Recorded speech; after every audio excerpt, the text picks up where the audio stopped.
দিল্লিতে চিত্তরঞ্জন পার্কে যে বাঙালি বাজার রয়েছে বিজেপি সেখানে বলেছে যে মাছের বাজার মাংসের বাজার বন্ধ করে দেবে, কারণ মন্দির আছে বলে। যদি কলকাতায় এইরকম কিছু হয় প্রতিবাদ করবে?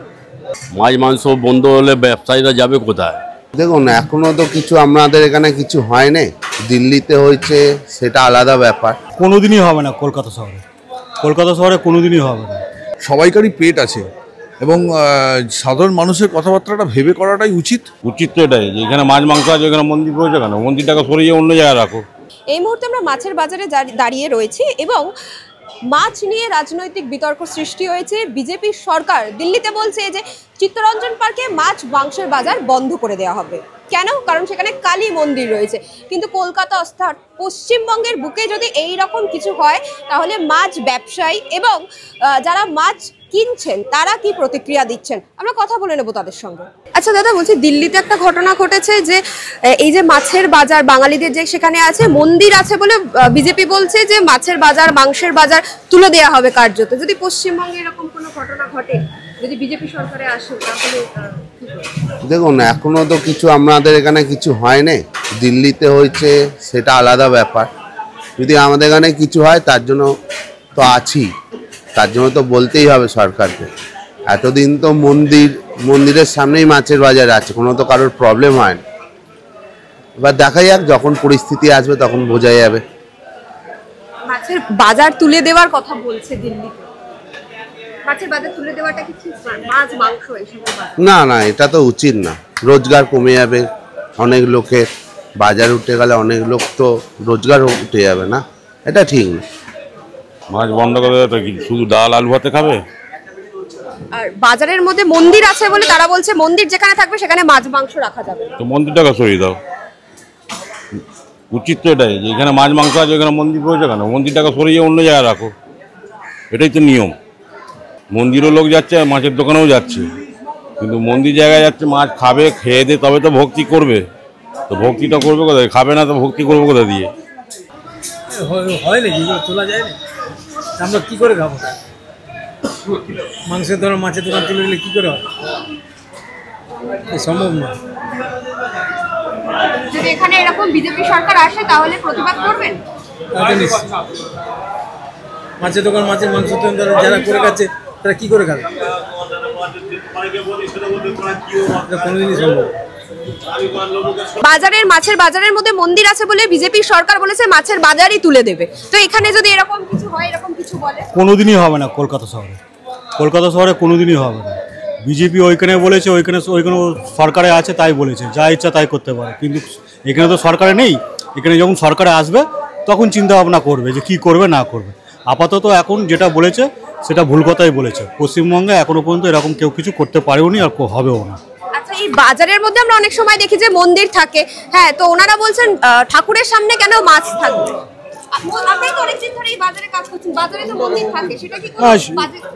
না, সেটা কোনো বাজে ব্যাপার না। সেটা বাজারে মন্দির থাকে এই কারণে বাজারের লোকরা সব দোকানদাররা মিলে একটা এমনি যেরকম বাজারে কালী পুজো পুজোগুলো হয়, রক্ষা কালী পুজো কালী পুজো, সে আমাদের এই বাজারেও হয়, ঠিক আছে?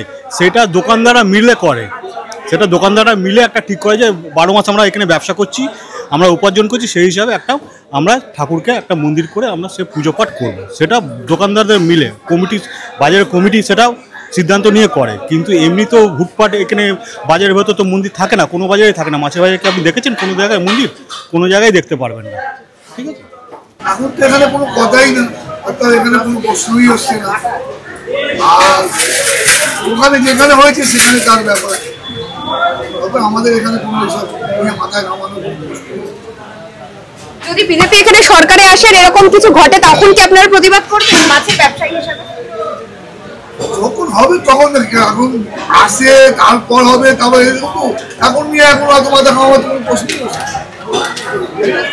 যখন হবে তখন আমি থাকবো কি আজকে আছি কালকে থাকবো কি, প্রশ্নটা গিয়ে এখন দিয়ে উত্তর দেবো। প্রতিবাদটা সবেতেই করাটা উচিত, সব জিনিসের ভালো মন্দ মিশিয়ে।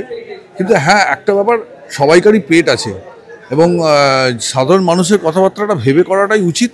এবং আমি এই সাম্প্রদায়িক হাঙ্গামাই বলুন বা এটাতে আমি বিশ্বাস করি না, ভালো নয়।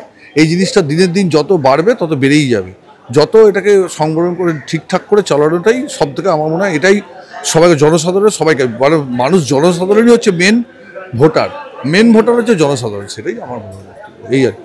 আর আমরা মানে দেখেছি কালী পুজোর সময় মাকে অন্ন যে দেওয়া হয় সেখানে মাছ থাকে, তো তারা বলছে যে বিজেপি বলছে যে মায়ের মন্দিরের সামনে কেন মাছ মাংস থাকবে, সেটা কি অপরাধ? না, অপরাধ আমার ঠিক বলে মনে হয় না সেটা অপরাধ বলে, কারণ মাছ মাংস সবাই খায় এবং তার সাথে এই সংখ্যাটাই বেশি আমার তো মনে হয়। এবং তার জন্যে ভেজিটেরিয়ানও মানুষ যে নেই তা না, অনেক লোক ভেজিটেরিয়ান, যেমন রামকৃষ্ণ মঠ অনেক জায়গায় ভেজিটেরিয়ান আছে, কিন্তু এটা আমার তো বলে মনে হয় সেটা ঠিক নয়। এটা আমার মানে এ অনুযায়ী মনে হয়, কারণ ভগবান সবই জানেন, আমরা ভগবান তিনিই করাচ্ছেন সব কিছু। মাছ মাংস বন্ধ হলে ব্যবসায়ীরা যাবে কোথায়? আমাদের এই পশ্চিমবঙ্গে টিএমসির কর্মী একজন নবদ্বীপে তিনি নিরামিষ খেতে বলেছিলেন সবাইকে, পুরো পশ্চিমবঙ্গবাসীকে, তো মানুষের কি মাছ মাংস খাওয়া বন্ধ করে দেওয়া উচিত? না উচিত না, এটা উচিত না। মাছ মাংস খাবে না লোক, তাহলে যাবে কোথায়, কি খাবে? আচ্ছা, বাজারের মধ্যে কি মন্দির থাকে? মানে মাছের যেখানে বাজার সেখানে যদি মন্দির থাকে তাহলে কি সেটা ভুল ব্যাপার? না কেন? আরে মন্দির কোথায়, এইটা বাজার কোথায়, ডিফারেন্স আছে না। বাজার হলো, মন্দিরের জায়গা মন্দির হলো। মাছ মাংস বন্ধ করা উচিত না।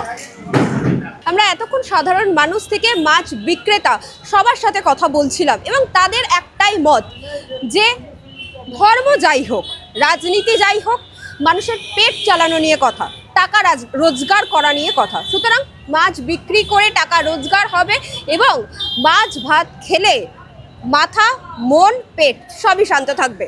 তারপর তো রাজনীতি, তারপর তো আমরা ভোট দেব, তারপর তো সরকার আসবে। সুতরাং এই মাছের বাজার থাকছে, সাধারণ মানুষ এমনটাই বলছে।